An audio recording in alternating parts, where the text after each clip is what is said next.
Pastor Ricardo, Dani, muito obrigada pela acolhida. Eu louvo a Deus pelo cumprimento da agenda dele no dia de hoje, na minha, na sua vida. Olha que especial, né? Eu louvo a Deus também pela vida do meu marido, porque eu só posso estar aqui hoje porque eu tenho um sacerdote, porque eu sou submissa a um homem segundo o coração de Deus. Muitas pessoas olham aqui a gente falando, mas não imaginam as batalhas que principalmente ele tem travado nas madrugadas. Então, glória a Deus, muito obrigada, amor, por ser o marido, o homem segundo o coração de Deus que tem edificado a nossa casa, a nossa família e ministério sobre a rocha que é Cristo. Meus queridos, vamos abrir as Escrituras, Romanos capítulo 1. Pode deixar aberto ali que a gente vai estar viajando sobre essa palavra hoje, no dia de hoje, tá bom? Romanos capítulo 1, a partir do versículo 22. Capítulo 1, versículo 22. Quem já encontrou diz aleluia. Amém. A palavra de Deus diz: dizendo-se sábios, tornaram-se tolos. Trocaram a grandeza do Deus imortal por imagens de seres humanos mortais, bem como de aves, animais e répteis. Por isso, Deus os entregou aos desejos pecaminosos do seu coração, e como resultado praticaram entre si coisas desprezíveis e degradantes com o próprio corpo. Trocaram a verdade de Deus pela mentira, e desse modo adoraram e serviram coisas que Deus criou em lugar do Criador, que é digno de louvor eterno. Amém. Por isso, Deus os entregou a desejos vergonhosos. Até as mulheres trocaram a sua forma natural de ter relações sexuais por práticas não naturais. E os homens, em vez de ter relações sexuais normais com mulheres, arderam de desejo uns pelos outros. Homens praticaram atos indecentes com outros homens e, em decorrência desse pecado, sofreram em si mesmos o castigo que mereciam. E uma vez que consideraram que conhecer a Deus era algo inútil, o próprio Deus os entregou a um inútil modo de pensar, deixando que fizessem coisas que jamais deveriam ser feitas. Agora pula lá para o versículo 32. Sabem que, de acordo com a justiça de Deus, quem pratica essas coisas merece morrer, mas ainda assim continuam a praticá-las e, o que é pior, incentivam outros também a fazê-los. Senhor meu Deus, Pai amado, nós te louvamos pela sua bondade, pela sua misericórdia.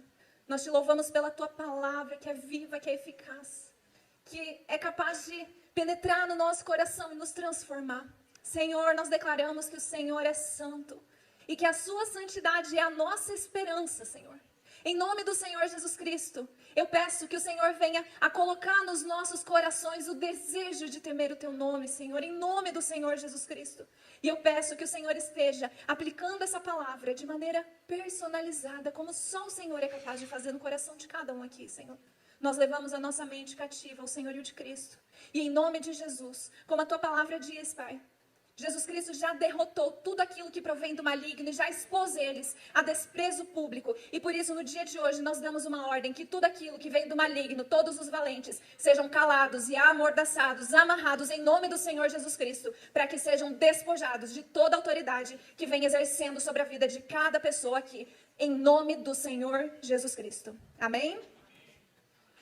Nós temos um Deus geracional. O que nós estamos recebendo nas nossas vidas, as sementes que estão sendo lançadas nas nossas vidas, são com propósitos geracionais, tanto para a gente frutificar na nossa geração, mas também para abençoar as gerações futuras, a nossa descendência, as próximas gerações. Por isso que Deus é chamado de Deus de Abraão, de Isaac e de Jacó, porque ele tem propósitos geracionais.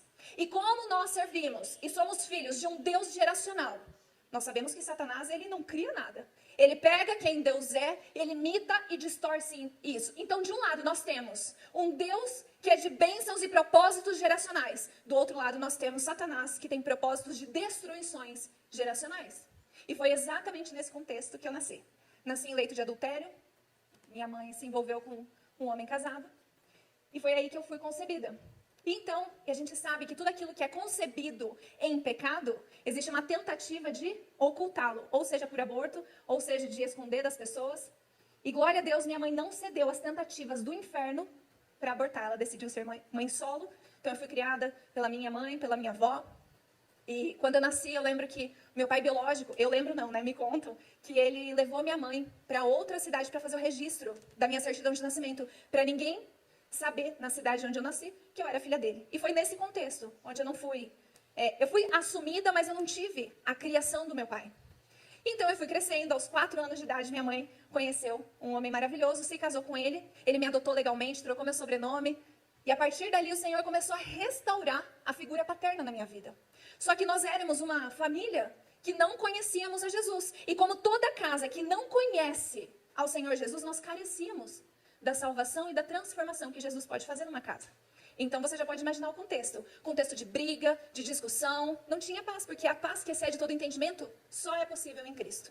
E foi num desses descuidos que eu acabei encontrando entre meus 6, 7 anos de idade, uma fita VHS, que talvez você que é mais jovem pode estar falando o que é isso. Era o YouTube da época. Era uma fita VHS, onde lá eu fui exposta à pornografia pela primeira vez. E eu lembro quando eu encontrei aquela fita VHS pela primeira vez, o como aquilo foi chocante. Por quê? Porque atiçou uma curiosidade minha. Eu não sabia que existia aquilo. Eu falei, o que mais existe que não me contaram? Queridos, entenda, a isca do pecado se chama curiosidade. E a partir da curiosidade, nós vamos estabelecendo novos níveis de relacionamento com o pecado.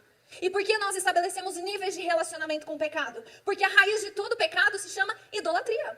E o que é idolatria? Quando a gente fala sobre idolatria, a gente só imagina o quê? Aquela imagem de escultura. Só que idolatria é o estabelecimento de um relacionamento em que você deposita a sua confiança e permite que aquilo defina quem você é e o que você faz.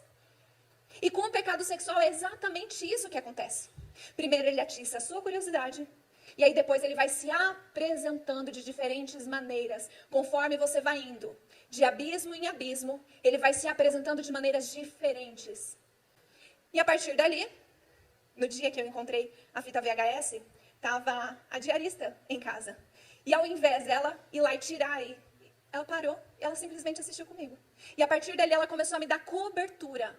Para enquanto meus pais fossem na minha avó tomar chimarrão, ela me dava cobertura. Primeiro para eu assistir pornografia, depois para eu ir na casa de um vizinho que era bonitinho, e ali ela começou a me dar cobertura. E então, logo depois disso, eu comecei o quê? A me apaixonar pelos menininhos. De 12, 13 anos, eu comecei a me apaixonar pelos menininhos. E aí, sabe como que a pornografia ela se apresentou a mim? Como a minha professora. A minha professora, por quê? Porque a pornografia, lembra que eu falei que a raiz do pecado é a idolatria? Uma professora, ela te ensina a se enquadrar em um padrão, ela te ensina. No caso, professora sexual, ela foi me ensinando de que maneira que eu tinha que me comportar para ser sensual para os menininhos, como que eu tinha que me vestir, quais eram os comportamentos, o tipo de fala que eu tinha que ter para ser sensual para os meninos, para eu conquistar a atenção deles, porque eu acreditava que a pornografia estava me apresentando um nível de felicidade e de prazer. E queridos, todos nós temos em nós o desejo pelo prazer. Porque esse prazer já foi colocado por Deus, que é o nosso anseio pelo prazer do Senhor, pelo prazer de se relacionar com Ele. E a partir dali, eu fui sendo moldada pela pornografia, como a minha professora, do jeito, do modo. Assim como uma imagem de escultura. Imagem de escultura esculpida pelas mãos humanas. A pornografia é uma imagem detalhadamente esculpida para te enganar, para te manipular. Ela apresenta um tipo de corpo que é sensual, que faz você acreditar que só vai ser feliz e ter prazer se você se enquadrar dentro desse tipo de corpo. Ela te apresenta um tipo de relacionamento, inclusive sexual. Ela vai te ensinando padrões e você vai se adequando a esses padrões. O Salmo 115, do versículo 4 ao 8, fala que os ídolos das nações são de ouro e prata, obras de mão humana. O que é o ouro e a prata? São coisas legítimas. Só que são coisas que estão sendo distorcidas. Para quê? Para ir fazendo com que a nossa consciência seja cada vez mais cauterizada. A consequência disso, quanto mais você vai se entregando, menos capacidade de discernimento você vai ter.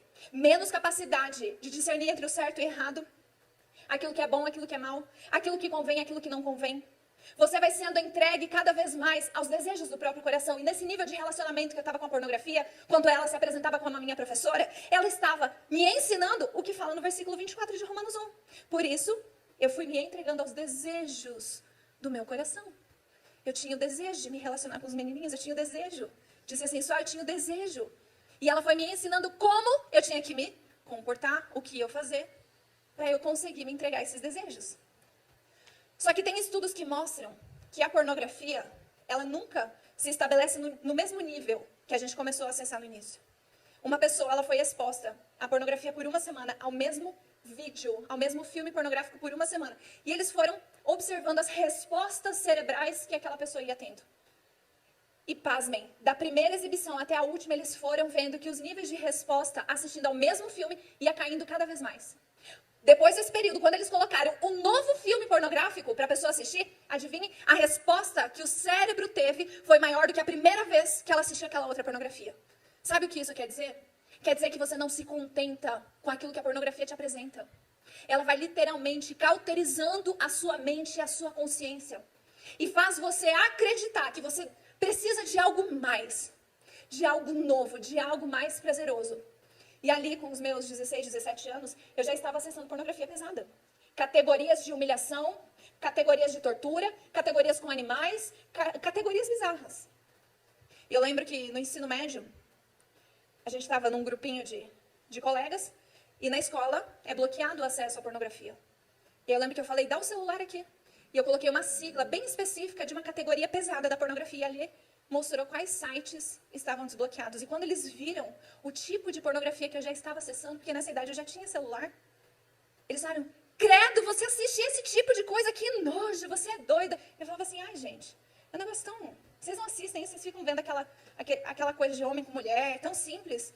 Então ali eu já não estava mais tendo noção do nível de profundidade que eu estava indo com a pornografia.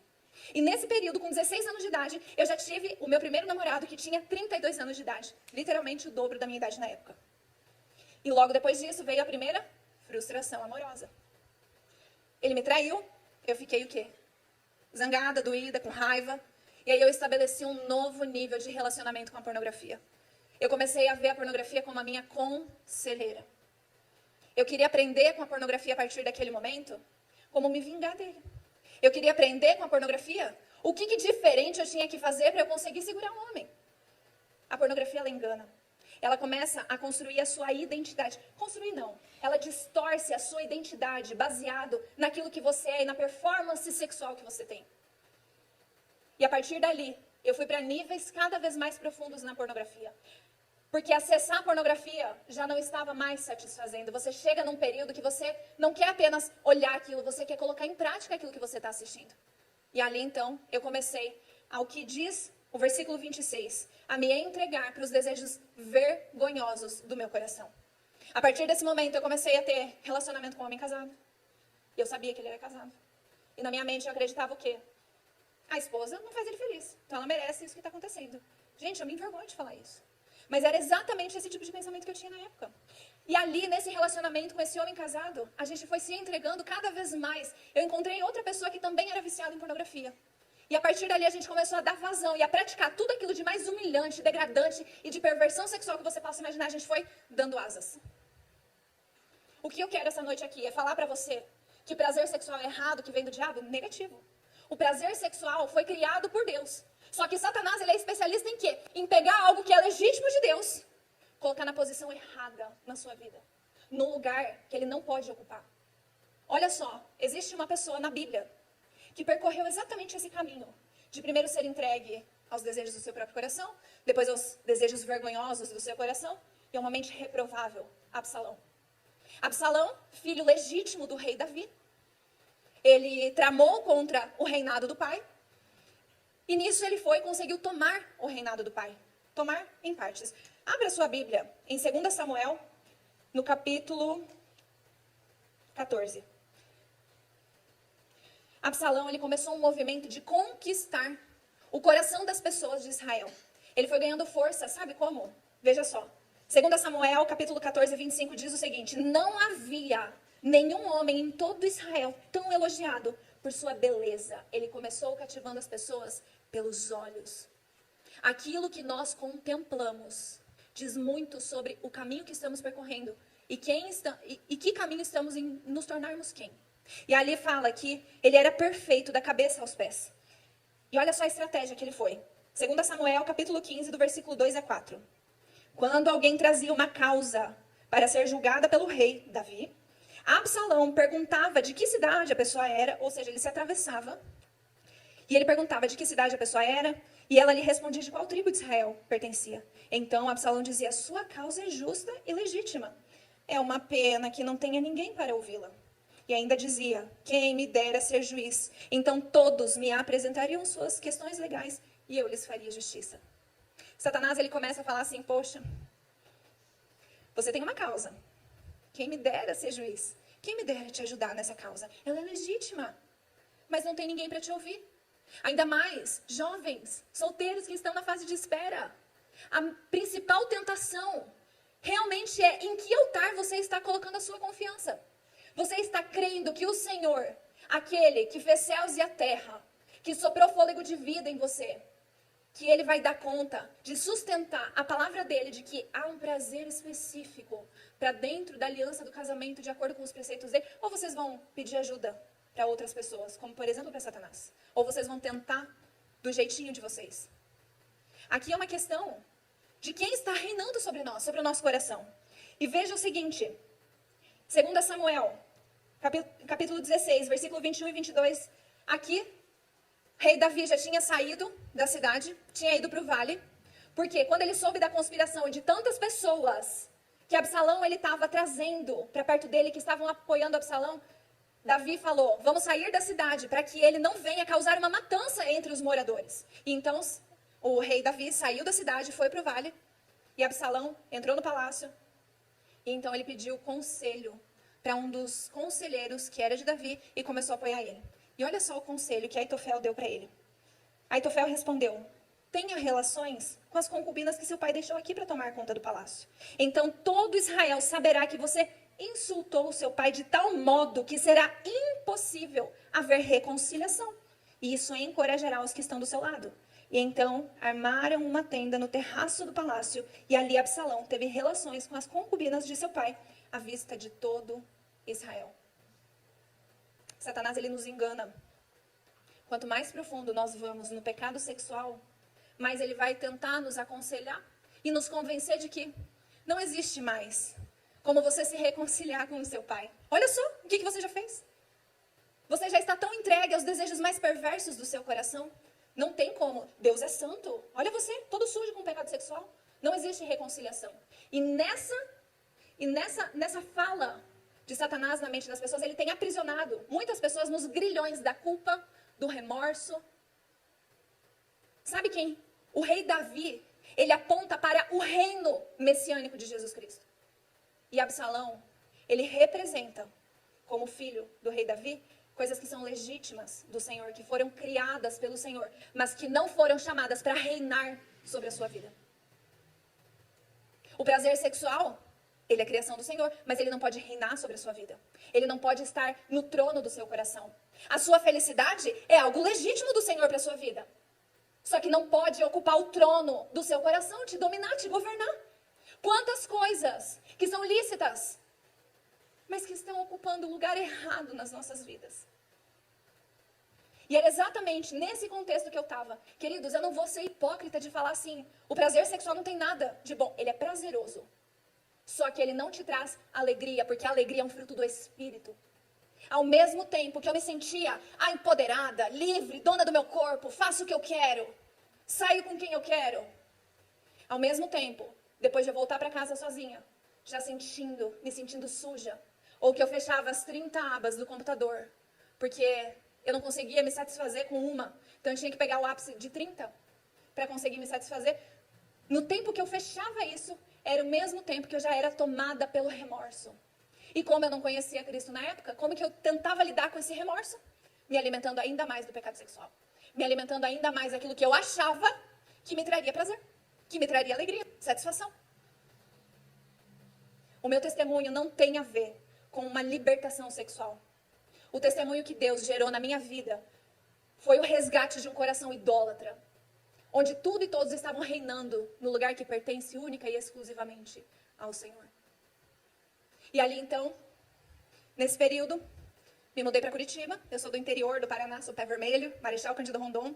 Nessa época, eu ainda morava com os meus pais. Logo, eu precisava ter um freio. Tinha toda uma logística para eu conseguir sair, para eu conseguir acessar pornografia. Então dificultava. E quando eu fui morar para Curitiba, morando sozinha, aí eu me entreguei cada vez mais ao pecado sexual. Tanto da pornografia, da masturbação, assim como também saindo com diversas pessoas, fornicação. E nesse período, eu fui me entregando cada vez mais ao pecado sexual, cada vez mais aos desejos mais vergonhosos do meu coração. E eu comecei a perceber que tinha algo de errado, que tinha algo que estava fora do controle. E aí eu fui procurar ajuda. Falei, tem alguma coisa errada. E aí eu fui procurar ajuda com um psicólogo. Na época eu não era cristã, não procurei um psicólogo cristão. E aí eu fui num psicólogo durante um ano, de fevereiro de um ano até fevereiro de outro ano, fiz o tratamento, tentei na força do meu braço me libertar, controlar aquilo que já tinha saído do controle há muito tempo na minha vida. E o pior é que quando eu percebi que aquilo estava me fazendo mal, tomou ainda mais conta. Porque daí eu sabia que estava me fazendo mal. Eu tentei na força do meu braço e aí eu vi o quão miserável era a força do meu braço. E ali eu comecei a ter um novo nível de relacionamento com a pornografia. Ela começou a se apresentar como a minha terapeuta. Terapeuta que, sim, eu buscava alívio a toda essa bagunça que estava dentro de mim. Só que também eu acreditava, eu estava numa batalha tão grande que eu não sabia mais quem eu era. Eu não sabia mais o que eu gostava. Eu não sabia mais se eu gostava de homem ou de mulher, se eu gostava de relação assim ou assado. Eu estava numa batalha tão grande que eu comecei a ver a pornografia como a minha terapeuta. Não que era ela, eu não sabia que era ela que estava gerando tudo isso. Eu acreditava que ela apenas colocava para fora aquilo que eu já tinha dentro de mim. A pornografia, ela engana. Ela vai cauterizando a nossa mente. E, queridos, a ciência também já comprova aquilo que a palavra de Deus fala. Sabe quando a palavra de Deus fala que o pecado cauteriza a nossa mente? A ciência comprovou que a pornografia, ela gera alterações químicas no cérebro, equivalente ao uso de drogas, como a cocaína. Um viciado em drogas você vê pela aparência. E um viciado em pornografia, gente, quem me conhece daquela época, eu era a pessoa mais moralista que alguém pode conhecer. Quem olhava para mim nunca imaginava os tipos de pensamentos que eu tinha, não imaginava as coisas que eu acessava, mas o Senhor sabia. E nesse período, durante um ano de terapia, falei, quer saber? Piorou. Sou igual ao meu pai biológico, vou aceitar que dói menos. Tá no sangue. E aí eu parei a terapia, depois de um ano, e me entreguei. Falei, quer saber? Sou assim mesmo. Nessa época conheci Geandro, a gente já estava morando juntos, tudo em pecado. Amaziados, em fornicação. E nessa época, a pornografia ela vai cauterizando tanto a mente, que chega um momento que você não tem mais vontade de ter relação sexual real com a pessoa. Sabe aquele papinho que está bem comum na nossa geração de, ai, acabou o amor? A pornografia que começa a desenhar essa história na mente de cada um. Por quê? É muito injusto comparar a relação sexual real com o estímulo da pornografia. O estímulo da pornografia é baseado em drogas, em tráfico humano. São vários dias de gravação, horas seguidas de gravação para pegar as melhores partes, para prender a sua atenção. O nível de estímulo que tem com a pornografia, com o filme pornográfico, queridos, é tudo manipulado. É mentira. E aqui entra um princípio da palavra do Senhor. Do Senhor não se zomba. Aquilo que o homem planta é aquilo que nós vamos colher. Nós que estamos com o nosso acesso. Ah, Luana, mas eu nunca acessei pornografia paga. Nunca paguei para ter pornografia. Queridos, o seu acesso é uma semente no solo da imoralidade sexual. Assim como vocês estão ofertando aqui, o seu acesso, só de você entrar no site, acessar, já é uma semente lançada no solo da imoralidade sexual. Solo esse da pornografia. Que a taxa de idade média dos atores e das atrizes pornô é de apenas 36 anos de vida. Sabe por quê? Porque a maioria deles, uma parcela, perde a vida por conta de doenças sexualmente transmissíveis, mas a sua grande maioria tira a própria vida. Porque a taxa de estresse pós-traumático de atrizes e atores pornô é equivalente a veteranos de guerra dos Estados Unidos. Você daí se ilude vendo uma pornografia. Explosiva, animal, de tortura, achando que aquilo é verdade, que aquilo é consensual. Quando nos bastidores, homens e mulheres estão tirando a própria vida, justamente para alimentar uma miséria de um prazer que homens e mulheres estão buscando, como eu estava na época. E nesse contexto, em toda essa bagunça na minha mente, na minha vida, no meu coração, tinha uma cliente minha na época que ela me convidava para ir na célula. Eu falava, crente, tô doida, tô longe de crente. Porque, gente, eu fui numa igreja quando eu era pequena, eu tinha uns 5, 6 anos de idade. E era daquelas igreja pentecostal, e eu lembro que uma mulher caiu endemoniada. E eu lembro que eu fiquei com tanto medo, que eu ficava no meu banco assim, porque eu achava que o demônio voava em cima, e escolhi alguém, vou entrar. E eu lembro que eu fiquei com tanto medo, que eu ficava, não entra em mim, não entra em mim, não entra em mim. Então, quando ela falou que era crente e que tinha célula, eu falei, não, obrigada. E aí ela foi me convidando, aí ela mudou a estratégia. Ela falou, Lu, vem tomar um café pra gente falar de negócio. Eu falei, opa, agora eu vou. Olha só, né, mudou a estratégia. E aí eu lembro que a gente marcou por 2 anos esse café. Não conseguia ir. Gente, acontecia de tudo, eu não conseguia ir. Até que, num dia, eu no ápice do vício, eu tinha uma rotina com a pornografia. Ela era um hábito na minha vida. Eu tinha um cronograma com ela. Eu acessava em torno de 7 a 9 vezes por dia. E aí, logo de manhã, eu recém tinha acessado, estava me sentindo mal, estava me sentindo suja, falando, meu Deus, o que eu estou acessando? Olha as coisas que eu estou vendo. Eu não tenho mais jeito. Eu lembro que meu celular vibrou. Aí eu fui ver uma mensagem dela. Lu, quando a gente pode tomar um café? Eu falei, pode ser agora? Ela falou, pode, vem. Gente, eu lembro que nem pensei, só fui. E aí, cheguei lá, tava ela e outras 2 funcionárias dela junto. E, gente, lembra que eu falei que eu era muito vaidosa, muito moralista? Possibilidade zero de eu falar sobre isso na frente, principalmente de pessoas relacionadas a trabalho e de pessoas que eu não conhecia, que tinha uma delas lá que ela não me conhecia. E papo vai, papo vem. Chegou um momento que ela estava falando sobre uma coisa, de repente ela falou assim, pornografia. E continuou falando de outra coisa. Gente, aquilo me incomodou tanto. Eu falei, como que ela fala disso com tanta naturalidade? Como que ela fala de um assunto assim tão sujo, de uma maneira tão... Levantei, fui pro banheiro da empresa dela. Eu lembro que tinha um espelhinho, eu me olhei no espelho e falei assim, quer saber? Vou pedir ajuda dela. Vai saber se ela não pode me ajudar. Gente, eu saí de lá com uma convicção. Só pode ser o Espírito Santo que colocou essa convicção. Eu lembro que eu cheguei na sala, eu abri a porta onde elas estavam. Falei, olha, eu vou falar antes que eu desista. E eu vomitei. Falei tudo. Falei dos acessos em pornografia, falei do que eu estava acessando, falei das perversões sexuais que eu já tinha feito. Mas eu abri tudo. E elas ouviram. E ao final, quando eu terminei de falar, a Denise, ela falou, Lu, há 2 semanas atrás, o Espírito Santo avisou eu e meu marido que uma mulher viciada em pornografia ia chegar, a gente não sabia que era você. Mas ele nos preparou para te receber. Ela já estava com um plano devocional de libertação de vícios sexuais pronto. E a partir desse momento, elas não falaram mais sobre pornografia. Elas começaram a falar da cruz de Cristo para mim. E elas foram falando sobre o sangue de Cristo, falando que onde abundou o pecado, superabundou a graça. Gente, esse versículo entrou rasgando no meu coração que eu falei, meu Deus, eu fui tão fundo nesse pecado. E o Senhor está me prometendo que pode fazer superabundar a sua graça. E eu lembro que conforme elas foram falando, eu não sabia o nome na época, mas eu sentia pesos caindo dos meus olhos, pesos caindo dos meus olhos. Hoje eu sei que eram as escamas dos meus olhos que estavam caindo. E ali numa mesa de café, que nem era dentro da igreja, eu aceitei Jesus Cristo como meu Senhor e Salvador. E naquele momento, elas não precisaram me confrontar sobre a fornicação, que a gente já estava morando juntos.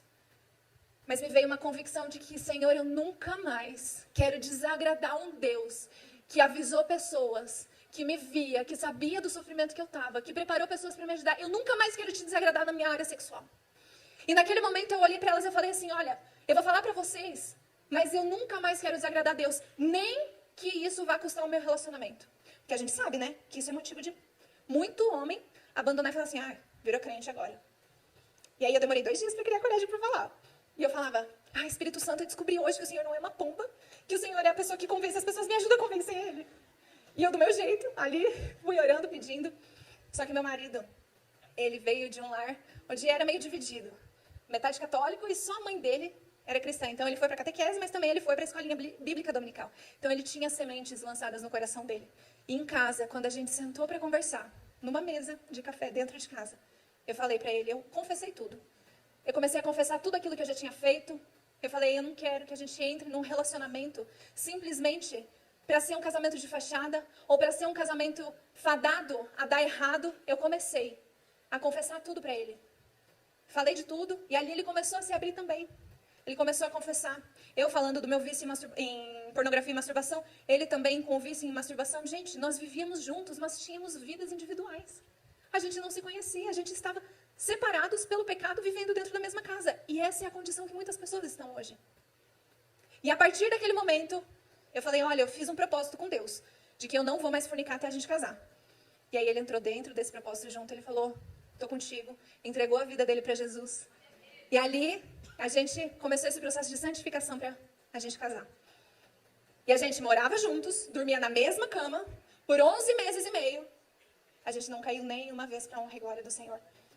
Não estou estimulando você sem casar e morar com seu namorado, não. Mas isso daqui é um testemunho onde o Senhor pegou uma situação que já estava toda errada E a partir daquela situação, ele transformou. Então, hoje, quando as meninas, os meninos vêm pedir conselho pra gente, falam assim, ai, porque eu vi meu namorado no final de semana, ai, não me aguentei. A gente fala, a régua da graça de Deus é mais alta do que a gente está acostumado. Nós dormíamos na mesma cama por 11 meses e meio. Nós não caímos nenhuma vez. A graça de Deus, ela nos banca, ela nos sustenta. Nós precisamos falar sobre a graça de Deus. A graça de Deus não é uma força mística. A graça de Deus, quando você se posiciona em Cristo e você fala, Cristo vai reinar sobre a minha vida, sobre o meu coração, sobre a minha área sexual, ela bate no peito e ela fala, eu te garanto agora. Sou eu que te garanto para você não pecar. Nós experimentamos isso. Toda semana nós sentávamos, eu e ele. E a gente falava, e aí, como que tá? Como que estão as tentações? Como que tá a vontade? Eu vivendo o meu processo de libertação da pornografia, de restauração. Queridos, eu tinha crise de abstinência. Eu desenvolvi crises de enxaqueca, de gastrite. E os primeiros 3 a 4 meses foram os piores meses. Sabe por quê? Porque eu tinha aquelas imagens da pornografia fixadas tão forte na minha mente. Imagina, 15 anos acessando aquilo. E aí as pessoas, quando elas tomam a decisão de ir para Cristo. Elas começam a ter a batalha na mente. Elas falam, ai Luana, Satanás está se levantando contra mim. Meu querido, é o princípio da semeadura. Você simplesmente estava, até agora, plantando cebolas. Aí você fala, ai, não quero mais cebola. Quero começar a plantar tomate. Só que as sementes da cebola é por semente? Mas, né? Você plantou até agora, tá lá. Ela vai nascer enquanto você começa a plantar os tomates. Aí, quando parar a colheita das cebolas, você vai começar a colher só os tomates. Você semeou no solo da imoralidade sexual, alimentou a sua mente. É uma consequência. É o princípio da colheita. Você está plantando aquilo que você alimentou a sua mente até agora. Vai levar um tempo para você parar de ter essas imagens. Por isso que o Senhor, Ele é tão bom, Ele é tão misericordioso, que Ele nos ajuda até mesmo naquilo que a gente merece. Porque nós merecemos a colheita. Só que Ele é tão bondoso que Ele fala assim, permita eu te transformar pela renovação da mente. A gente não tem como impedir que os pássaros voem sobre nós, mas nós podemos impedir Ele fazer ninho na nossa cabeça. E ali a gente começou a guerrear contra a nossa própria mente. Vinha o pensamento, falava com meu marido, na época ainda a gente não era casado, mas eu falava com ele, ligava para minha discipuladora, gente, aqui faz toda a diferença você caminhar com pessoas, até porque sem exposição não existe cura. Você precisa confessar o seu pecado para outra pessoa para você ser curado. A pornografia gera essa mentira de que você não pode confessar aquilo por conta da sua reputação. E sabe o que uma coisa que a minha discipuladora, Denise, que hoje é nossa madrinha de casamento, inclusive, ela me falava que aquilo cravou no meu coração e me incentivou ainda mais a confessar não só os pecados, mas também as tentações para o meu marido? Abra mão da sua reputação para Deus construir um testemunho. E ali a gente começou, pela misericórdia do Senhor, a criar um ambiente onde a gente não confessava apenas os pecados, mas a gente começou a confessar a tentação para não ter que confessar pecado. Não é fácil. Imagina para um homem ouvir que a mulher dele está sendo tentada. Imagina para nós mulheres emocionadas ouvir que o nosso marido está sendo tentado. E o Senhor, Ele vai nos ensinando a nos amadurecer nesse processo. E você que já tem marido, já é casado, saiba que o pecado do seu marido ou da sua esposa, quando vier confessar para você em relação à pornografia, em relação à masturbação, despessoaliza. O pecado não é contra você, o pecado é contra Deus. E esse é o relacionamento mais importante que precisa ser restabelecido na vida dessa pessoa. E o Senhor te coloca como intercessor, como intercessora. Hoje eu sou a intercessora pela vida do meu marido. Aquilo que ele vem, confessa de tentação, primeiro de tudo a gente já entra em guerra um pelo outro, a gente abençoa a vida, a gente repreende, a gente ora, a gente guerreia. Sonhos eróticos que a gente tem, a gente conversa, a gente fala e fala, amor, ora por mim, preciso de ajuda, preciso de cobertura. E aí o Senhor vai ensinando a gente, depois da conversão, depois desse processo, a lidar com as heranças pornográficas. Depois que a gente casou, foi muito chocante. Eu lembro que teve um período que quando a gente daí casou, estava na bênção, a gente podia ter relação sexual de novo. Eu lembro que eu fechava o olho e eu ficava tensa, porque eu gravei tanto aquilo como um pecado, que eu falava, meu Deus, se eu abrir o olho eu vou ver demônio aqui. E aí o Senhor, Ele teve que ir me ensinando sobre o prazer sexual de acordo com a vontade dEle. E Ele foi nos mostrando aquilo que não desagradava, porque a gente começou a ver os resquícios que haviam ficado. A maneira como a gente falava no ato sexual era pornográfica. A maneira como a gente fazia. E aí o Senhor, Ele foi nos transformando pela renovação da mente.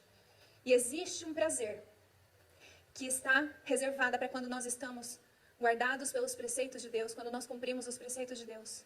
Eu já abundei demais no prazer sexual. E eu posso falar para vocês que o prazer sexual do pecado não se compara ao prazer que só o Senhor pode te dar. A conexão que você estabelece com outra pessoa quando você está debaixo da bênção do Senhor. Por isso, no dia de hoje, eu gostaria de pedir que o Espírito Santo de Deus, ele sondasse o seu coração sobre quais são as coisas legítimas que estão na sua vida, que foram criadas por Deus, mas que estão ocupando o lugar errado, estão governando, reinando sobre a sua vida. Às vezes pode não ser a pornografia, ou a masturbação, ou a fornicação. Às vezes pode ser as suas redes sociais, o seu celular. Às vezes pode ser as suas amizades.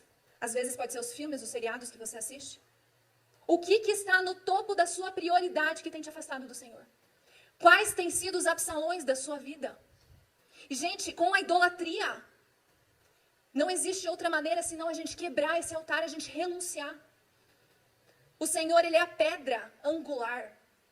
Nós precisamos destruir, renunciar tudo aquilo que está roubando o lugar de reinado do Senhor sobre a nossa vida. E pedir, Senhor, venha como pedra angular e construa na minha vida, no meu coração, na minha casa, no meu casamento, um altar único e exclusivo a Ti. Por isso, fique em pé, meu querido, minha querida.